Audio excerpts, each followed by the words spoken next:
do we have so much foliage inside the shed today? I'm confused. Well, I had a little idea. All right. And I want to bring some of the outdoors, indoors. This is just a branch from home that I cut back. And what I'm going to do is make a little shelf that brings some of this plant life in with some ply. I like the sound of that. Yeah. Great. OK, well, where do we start then? First things first, we need to cut it back a little bit because there's a lot here, and I'm going to take all the green matter off and all the leaf off. OK, All let's right. start then. Done.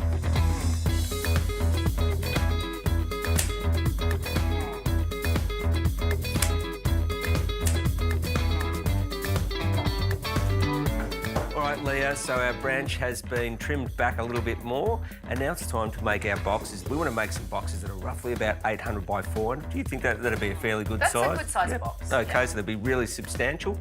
Now, what we'll be doing is just marking this out on our first cut, which will be 800.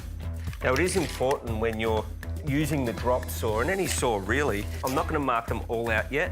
I'll just mark the first one, cut that, and then we'll mark the rest on the saw. Then that way we're not going to lose any length because of the saw blade. Once we've done that, we can join them together, and then, Leah, it's time to put the branches on. Beautiful.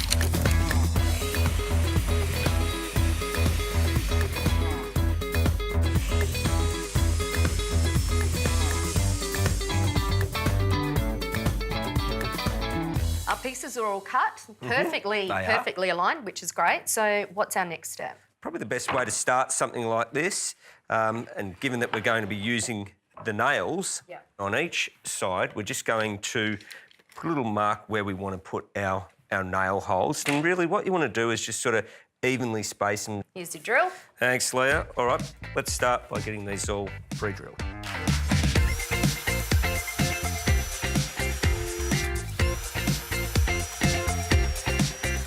All right, Leah, that's all our drilling done. So all we need to do now is nail it all together.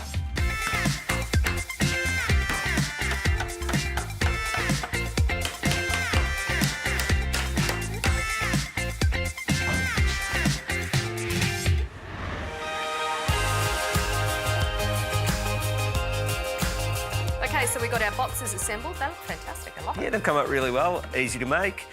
So now it brings us to the next part. And this is a part I'm really looking forward to. This is where we're going to add the branch into this frame here and bring a bit of, life. Outdoors, indoors. Absolutely. Nice. So what I want to do, first of all, it's still a little bit big at the moment. So I'm just going to trim a little bit here, Leah. Then what I want to do is sort of place it down and map it over the box so we know exactly where to cut it. Yeah.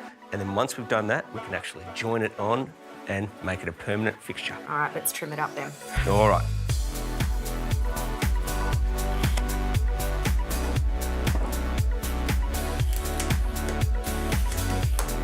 OK, so we've cleaned up our branches a little bit more and we have them positioned over one of the boxes here, Leah. OK, so I kind of get the idea, but I can't visualise it. So you're going to have to run through what we're me. doing? Yeah, please. OK, so what we're looking to really do is have the branch inserted within the frame, and we want it to look like the branch is continuing through both frames here. So when we cut it here, this offcut here will actually then be attached to the next frame.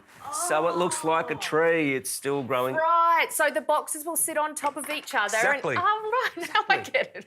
So what we do from here now is we just mark it all up exactly so it's a nice tight fit, and then I'm going to cut it again right on those marks, do the same for the next box, then we can come back and attach it all together. Fantastic.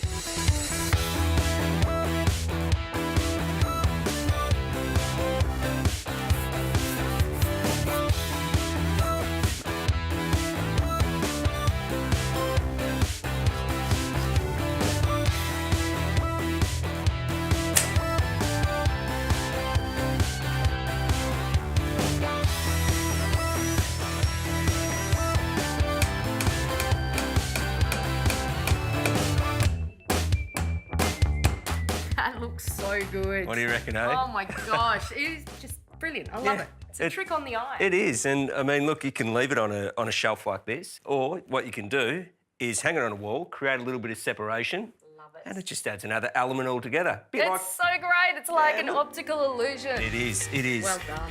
Tell you what, I'm absolutely wrapped with this. You should be. It's really, really clever. You should branch out more often.